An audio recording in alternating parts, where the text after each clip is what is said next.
মাত্র 2 চামচ ছোলার ডাল দিয়ে ডুমুরের এই রেসিপি মাছ মাংসের স্বাদকেও হার মানাবে। নমস্কার বন্ধুরা, হেসেল বনলক্ষ্মীতে আপনাদের সকলকে স্বাগত। ডুমুরের সমস্ত রেসিপির মধ্যে এই রেসিপিটাকে সবার সেরা বলতে পারেন। তাই আসুন বন্ধুরা, প্লিজ স্কিপ না করে সম্পূর্ণ রেসিপিটি দেখুন আর এরকম রেসিপি বানিয়ে নিন। ডুমুরের এই রেসিপি বানাবার জন্য আমি 250 ডুমুর এইভাবে 4 অর্ধেক করে কেটে ভালো করে ধুয়ে নিয়েছি। 2 চামচ ছোলার ডাল আগেই ভিজিয়ে রেখেছিলাম 1 ঘন্টা আগে। আর দেখুন বন্ধুরা, ছোলার ডালটা এখন খুব সুন্দরভাবে ভিজে গেছে। এখন ডুমুরটা কুকারে দিয়ে প্রথমে সেদ্ধ করে নেব। তার জন্য কুকারে ডুমুরটা নিয়ে নিচ্ছি। আর এইভাবে ডুমুর রান্না একবার করে দেখুন। যারা ডুমুর খায় না তারাও বলতে পারেন আঙুল চেটে খাবে। দিয়ে দিচ্ছি পরিমাণ মতো জল, লবণ, হলুদ আর সামান্য তেল দিয়ে কুকারে 2টো সিটি দিয়ে ডুমুরটা সেদ্ধ করে নেব। সেদ্ধ করার পর জল ঝরিয়ে ডুমুরটা ঠান্ডা করে নেব। ডুমুরটা এখন সেদ্ধ হয়ে গেছে আর এটা জল ঝরিয়ে নিয়েছি।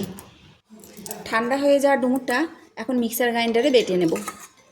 সব ডুমুরটা একসঙ্গে দিয়ে দিলাম। এখন ছোলার ডালটা জল ঝরিয়ে নিয়েছি, এটাও এর মধ্যে দিয়ে দিলাম। দিয়ে দিচ্ছি অল্প পরিমাণ আদার টুকরো, 2টো কাঁচা লঙ্কা, দিচ্ছি সামান্য পরিমাণ জিরে, গোটা জিরে। জিরে যে পরিমাণ দিলাম তার থেকে একটু বেশি পরিমাণ গোটা ধনে।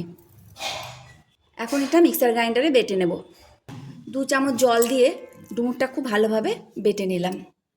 এখন ডুমুর আর ছোলার ডাল বাটাটা একটা বাটিতে নিয়ে নিলাম।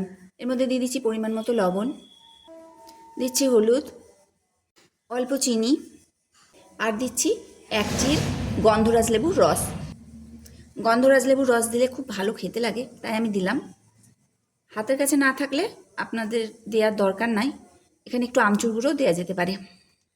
এখন এটা খুব ভালোভাবে মিশিয়ে নিচ্ছি। এটা খুব হেলদি খাবার, এইভাবে একবার বানিয়ে দেখুন।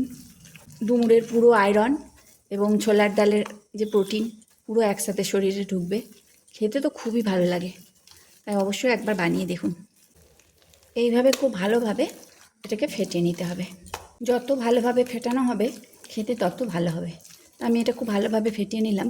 এখন প্রথমে কড়াই গরম করে 1 চামচ বেসন ড্রাই রোস্ট করে নিচ্ছি। লো ফ্লেমে বেসনটা ড্রাই রোস্ট করে নিতে হবে। আর ড্রাই রোস্ট করার সময় বেসনটা সমানে নেড়ে যেতে হবে, যাতে বেসনটা পুড়ে না যায়।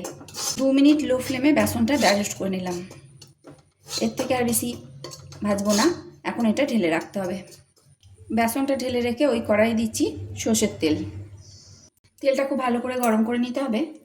এখন এই ডুমুরটা এইভাবে গোল গোল করব আর তেলের মধ্যে ছেড়ে দেব।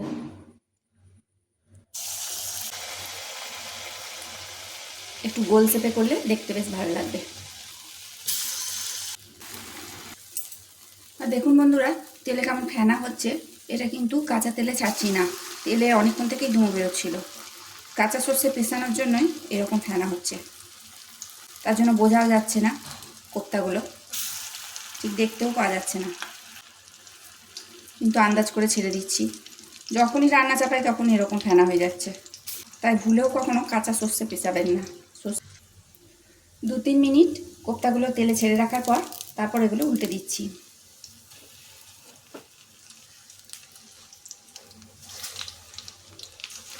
এগুলো এতটাই ফেনা হচ্ছে যেগুলো দেখাও যাচ্ছে না, বোঝাও যাচ্ছে না। কোপ্তাগুলো উল্টে পাল্টে বেশ লাল লাল করে ভেজে নিলাম। এখন এগুলো ভাজা হয়ে গেছে। এখন এগুলো তেল থেকে তুলে নিচ্ছি। এগুলো গরম গরম ভাজা খেতেও খুব ভালো লাগে।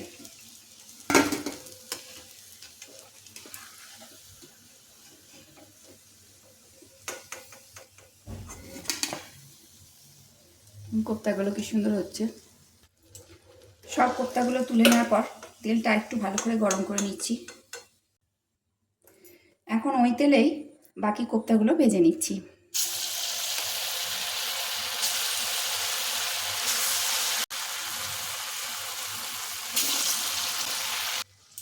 সব কোপ্তাগুলো এবার উল্টে পাল্টে লাল লাল করে ভেজে নেব।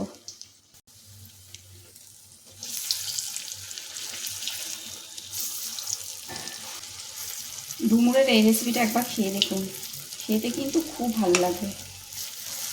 যারা ডুমুর খেতে চায় না তারাও খেতে খাবে।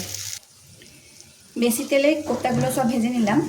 এতটা তেলে তো রান্না করা যাবে না, তাই এখন কিছুটা তেল কমিয়ে নেব, তারপর রান্নাটা শুরু করব। কোপ্তাগুলো সব ভাজা হয়ে গেল, এখন এটা তেল থেকে তুলে নিচ্ছি। এখন দিচ্ছি একটা তেজপাতা ফোড়ন, দিচ্ছি শুকনো লঙ্কা, দিয়ে দিচ্ছি গোটা গরম মশলা, অল্প জিরে, আর দিচ্ছি সামান্য হিং। নিরামিষ রান্না করছি বলে আমি হিংটা দিলাম, যদি পেঁয়াজ রসুন দিয়ে করতাম তাহলে হিংটা দিতাম না।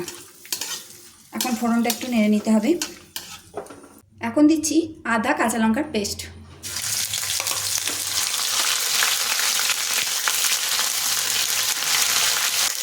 লো ফ্লেমে এখন মশলাগুলো দিচ্ছি।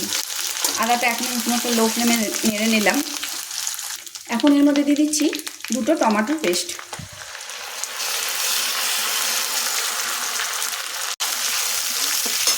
সাথে মিক্সারে বাটিটা ধুয়ে একটু জলও দিয়ে দিলাম। এখন এটা খুব ভালোভাবে কষতে হবে। টমেটোটা 1 মিনিট কষিয়ে নেব।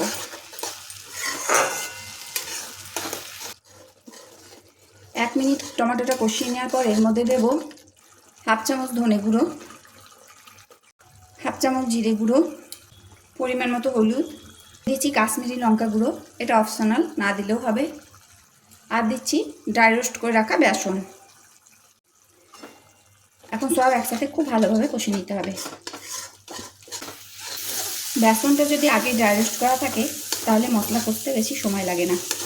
একসঙ্গে দেওয়া যেতে পারে, কিন্তু তাতে অনেকটা সময় লাগে। বেশিক্ষণ সময় ধরে না কষালে বেসনে একটা কাঁচা গন্ধ থেকে যায়, তাই আগেই বেসনটা ড্রাই রোস্ট করে নিলে আর গন্ধটা ছাড়ে না, রান্নাটাও তাড়াতাড়ি হয়। মশলাটা খুব ভালোভাবে কষিয়ে নিতে হবে।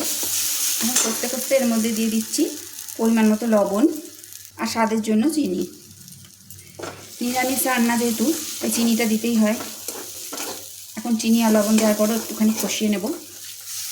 মশলাটা খুব ভালোভাবে কষানো হলে যখন তেল ছাড়তে শুরু করবে তখন দিয়ে দিতে হবে জল। এখন মশলাটা খুব ভালোভাবে মিশিয়ে নিতে হবে। কারিটা ফুটতে শুরু করার পরও 2 মিনিট আরও ফুটিয়ে নিলাম। এখন এর মধ্যে দিচ্ছি ঘি, আর দিচ্ছি শাহি গরম মশলা, অল্প একটু দিয়ে দিলাম। খুব ভালোভাবে গরম মশলাটা এখন মিশিয়ে নিতে হবে। রেসিপিটা যদি আপনাদের ভালো লাগে তাহলে প্লিজ লাইক, শেয়ার এবং কমেন্ট করবেন। এখন গ্যাসের আঁচটা কমিয়ে এই কোপ্তাগুলো ছেড়ে দিচ্ছি। যে সকল নতুন বন্ধুরা আমার রেসিপিটা দেখছেন তাদের জন্য যদি ভিডিওটি ভালো লেগে থাকে তাহলে প্লিজ চ্যানেলটিকে সাবস্ক্রাইব করুন। তার সঙ্গে পাশে থাকা বেল আইকন অবশ্যই প্রেস করে দেবেন, যাতে আমার নতুন নতুন ভিডিও আপনাদের মোবাইলে আগে পৌঁছায়। এই কোপ্তাগুলো আমি বেশিক্ষণ ফোটাবো না, 1 মিনিট ফোটালেই হয়ে যাবে। আর এইভাবে ডুমুরের কোপ্তা বানিয়ে খেয়ে দেখুন, খেতে কিন্তু অসাধারণ লাগবে। ভাতের সঙ্গে বলুন আর রুটির সঙ্গে, যার সঙ্গে খুশি খেতে পারেন। না খেলে বুঝতেই পারবেন না এর স্বাদ। তো দেখুন বন্ধুরা, এই ডুমুরের কোপ্তাগুলো আমি 1 মিনিট ফুটিয়ে নিলাম। এর থেকে আর বেশি ফোটাবো না, তাহলে কোপ্তাগুলো ভেঙে যাবে। আর এই কারিটা আমি একটু বেশি রাখলাম, কারণ যেহেতু ডাল দেওয়া আছে, কারিটা ঠান্ডা হলে অনেকটাই টেনে যাবে, তাই কারিটা যখন রাখবেন একটু বেশি করে রাখতে হবে। দেখুন কোপ্তাগুলো কতটা সাইজটা বড় হয়ে গেল। এখন গ্যাসটা বন্ধ করে দিচ্ছি। আমার ডুমুরের কোপ্তা রান্না হয়ে গেল। সমস্ত রেসিপিটি দেখার জন্য হেসেল বনলক্ষ্মীর তরফ থেকে অসংখ্য ধন্যবাদ।